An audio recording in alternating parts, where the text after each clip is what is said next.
A Hawaiian snowstorm brought strong winds, power outages, flooding and snow to the tropical paradise this weekend. Winds reaching speeds of up to 190 miles per hour uprooted trees, leaving them across roadways and power lines. At Kapiolani Park in Honolulu, winds took down kiave trees believed to be nearly a century old, reported local station KNHL. Snow in the Polipoli Springs State Recreation Area on the island of Maui might be a first.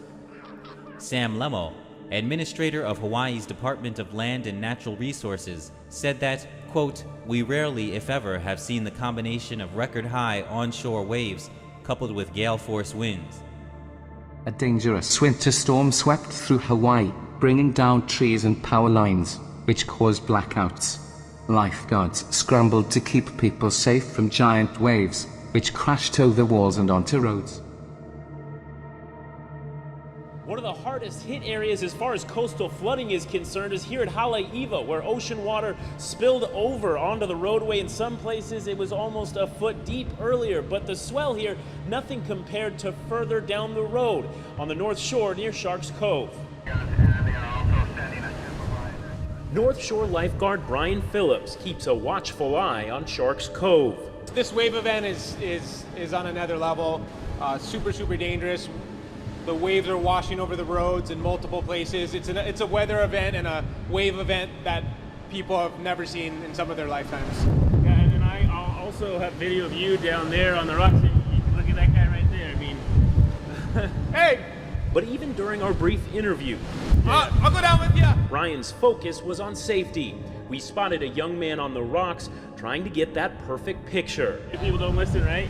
Nobody listens. Yeah, just stay back behind caution tape and heed our warnings. We'd appreciate that. Thank you.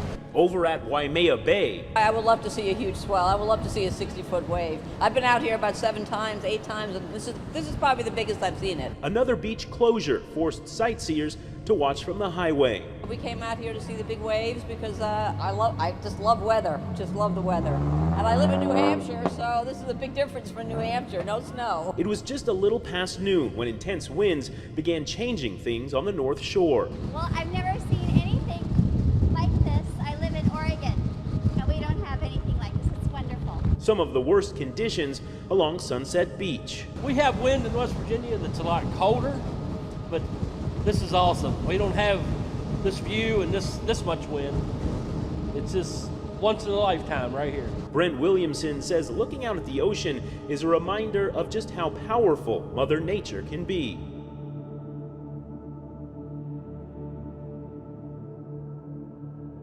Sometimes bothersome, but without insects, scientists say life on Earth is under threat. A global review of studies into insect populations shows they're declining 8 times faster than mammals, birds and reptiles. At that rate, the world's insects could disappear completely within 100 years. The base of the ecosystem is built upon insects, and if the insects disappear, then the whole ecosystems will collapse. If the insects disappear, we're going to disappear too. The whole agricultural system depends, among other things, on the insects that are most vulnerable to extinction to control the other insects which compete with us for our crops. So this is a brilliant paper, but at the same time one that scares the pants off of any biologist who understands how the world works. It's not just the place of insects in the food chain that has scientists worried. They pollinate plants, purify the soil and waterways, recycle waste, and have an important role in pest control. And their numbers are declining by 2.5% every year. While climate change and urbanisation are factors, scientists point to the intensification of agriculture environmentally friendly. It's an overly optimistic paper because it mentions the things that we should be doing in order to avoid the extinction of the insects. The point is, we're not doing any of them. This isn't the first time scientists from around the world have issued a warning about threats to humanity. The first was back in 1993, the second was just last year. The problem is, they say, too few are paying attention. Miriam Nahond, Al Jazeera. Let's go out west now to where they're getting pummeled with feet of snow. ABC's Will Carr is there in Mount Hood, Oregon with all the latest. Good morning, Will. Good morning, Amy. This snow has been relentless. It continues to pound this area. We have at least 2 to 3 feet of this light and fluffy snow out here this morning. When we were driving by overnight, we didn't even realize that this was a car because it is buried in so much of this snow. And as residents are continuing to dig out, there's more bad weather on the way. Overnight, dangerous winter weather slamming the Pacific Northwest. This is the 4th snowstorm to hit Seattle in the past week alone. More than 20 inches of snow have blanketed the area just this month. Snow and ice creating a winter nightmare for commuters in Washington. Watch as this red car slides right off the road.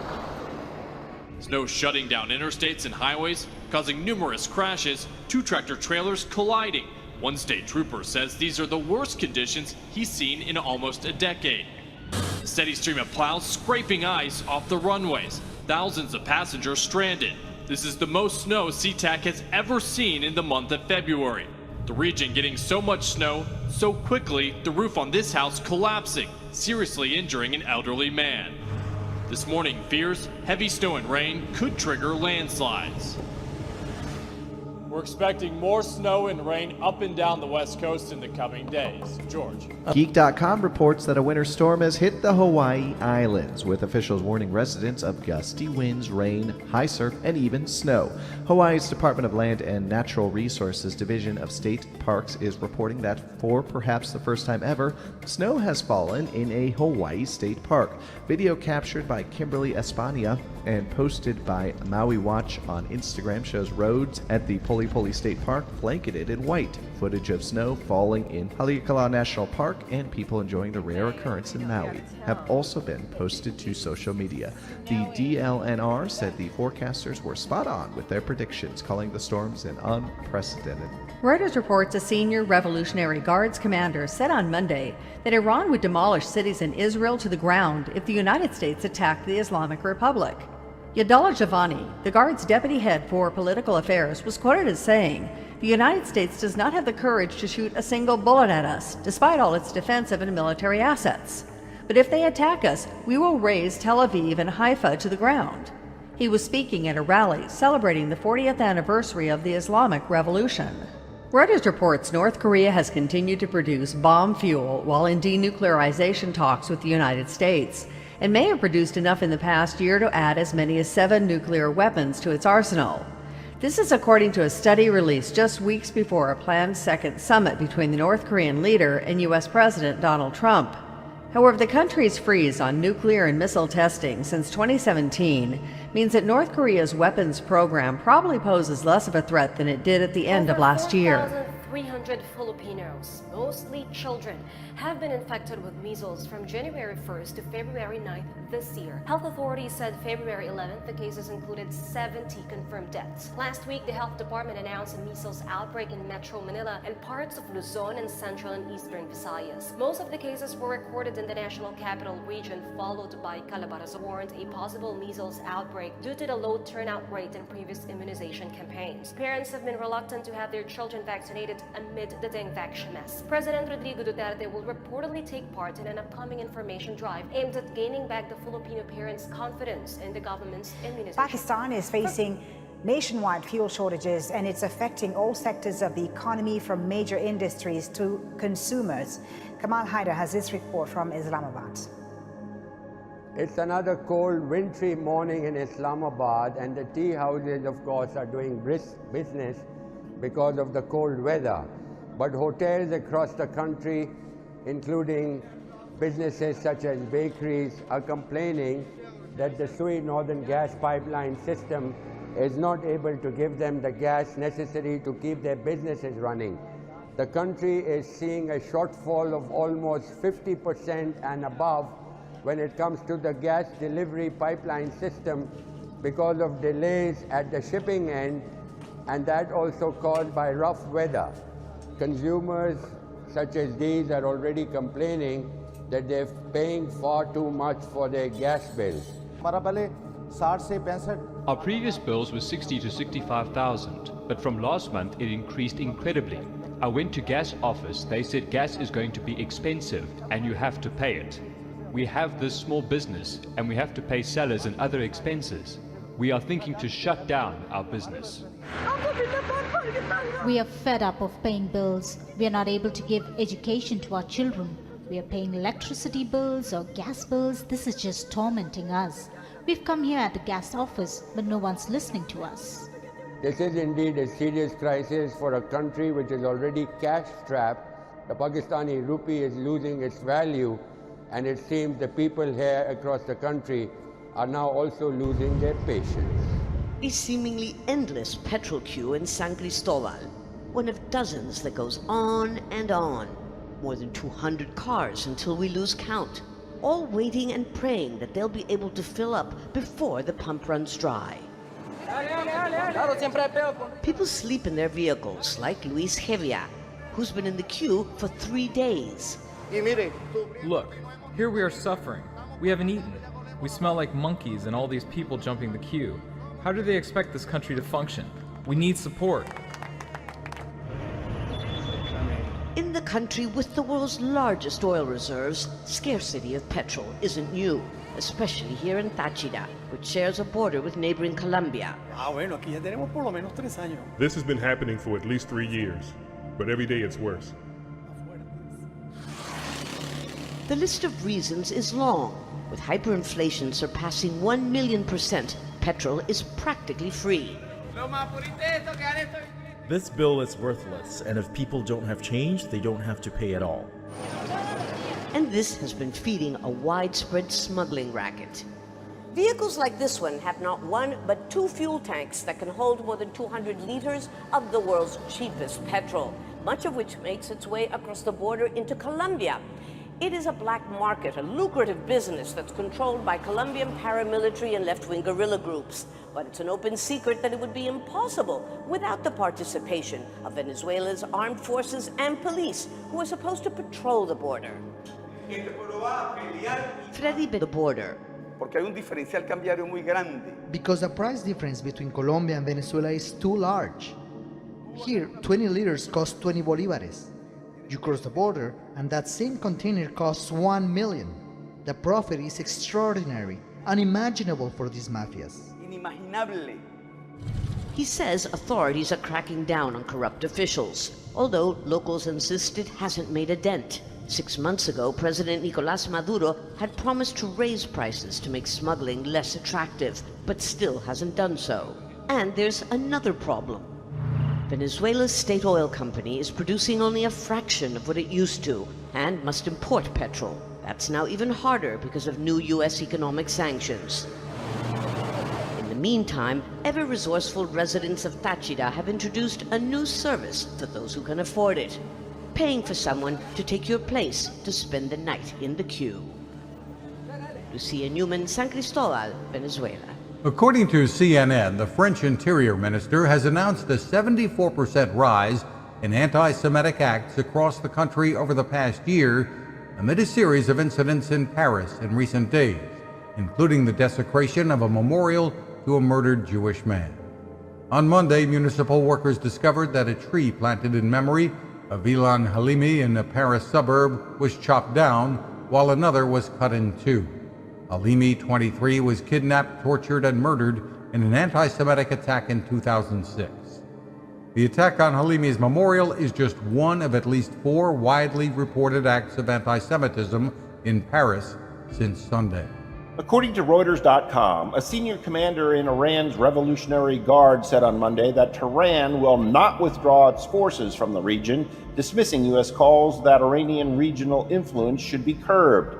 Brigadier General Hossein Salami, deputy head of Iran's Revolutionary Guards, told the press, "The enemy cannot ask us to leave the region. They must leave the region. We will help any Muslim anywhere in the world." Reuters reports officials signed a short-term agreement on Sunday to boost South Korea's contribution toward the upkeep of U.S. troops on the peninsula, after a previous deal lapsed amid U.S. President Donald Trump's call for the South to pay more.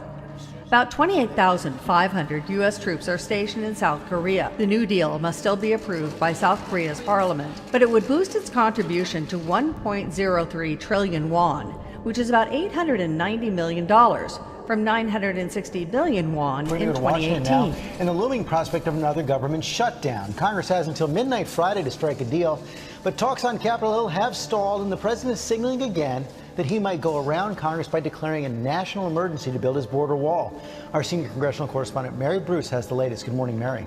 Good morning, George. Well, negotiators had hoped to unveil a compromise deal today, but instead this morning, once again, talks are at an impasse. In fact, I'm told the two sides are actually further apart this morning than they were last week. And the big sticking point isn't just the wall. Democrats are now demanding to limit the number of beds at detention centers. They're hoping to force the White House to focus on detaining undocumented immigrants with criminal records instead of otherwise law-abiding immigrants. The president, though, says the Democrats are acting irrationally, and the top Republican negotiator in the Senate is now putting the odds of a deal at just 50-50. So what comes next? Well, if they cannot agree to a deal here and soon, the president essentially has three options. One, he can agree to another short-term fix. Two, he can declare that national emergency and try and go around Congress. But George, even many Republicans are warning against that move.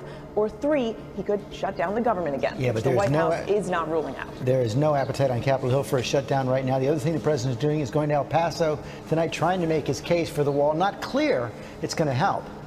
Yeah, the president will be down in the border city of El Paso outlining his case for the wall. George has been using that city as an example of his exaggerated claim that the wall would dramatically reduce crime. And just while the president is speaking in El Paso, one of his potential 2020 rivals will also be speaking out in the city. Former Texas Congressman Beto O'Rourke will be rallying his supporters and making his case against the South president. Korea until a peace treaty is signed with the North. That's coming from General Robert Abrams as he was answering a question from the Senate Armed Services Committee on Tuesday, local time. The commander of USFK noted the former combatants have only signed an armistice agreement, merely a cessation of hostilities. Some in Seoul pointed out the general's remarks could mean that U.S. forces can withdraw once the parties have signed the peace deal. Responding to such concerns, South Korea's defense ministry pointed out on Wednesday that the allies share a firm understanding of the role and the importance of Washington's troops in maintaining peace and stability on the peninsula and in Northeast Asia, and that their presence is a matter of the two countries' alliance, not whether or not a peace treaty. The World War II veteran who turned 100 today, and his wish. Corporal Sidney Walton enlisted on March 4th, 1941, 9 months before Pearl Harbor. He served in the U.S. Army 34th Infantry, 8th Division. That's him at the top. He served during the entire war, returned home, and raised a family. Today, Sidney turned 100. He's visiting all 50 states, hoping Americans might want to meet a World War II veteran. We sure did. Armed with a photo from his early days in the Army. Who's this handsome devil? Me. I figured as much. We asked Sidney about turning 100. He told us he wants another 100 more. What does turning 100 mean for you? Very good question. Well, let's another 100 years to go by. Another 100 years to go? On his birthday, he was honored right here in the city where he was born. Raised in Brooklyn, moved to the South Bronx, the New York City Department of Veteran Services helping him celebrate. Meeting veterans, he told Sidney, thank you. It's shake someone's hand like his. Veteran Tommy Lloyd, a U.S. Army specialist. To have a man of Sidney's caliber, Mr. Walton, we stood on his shoulders. And before he left, we had a small token of thanks. We're going to send you home with this because you are made in America. You are what America is. You're right. I know I'm right on that one. Congratulations. Thank you for your service. Thank you. Happy birthday. Thank you.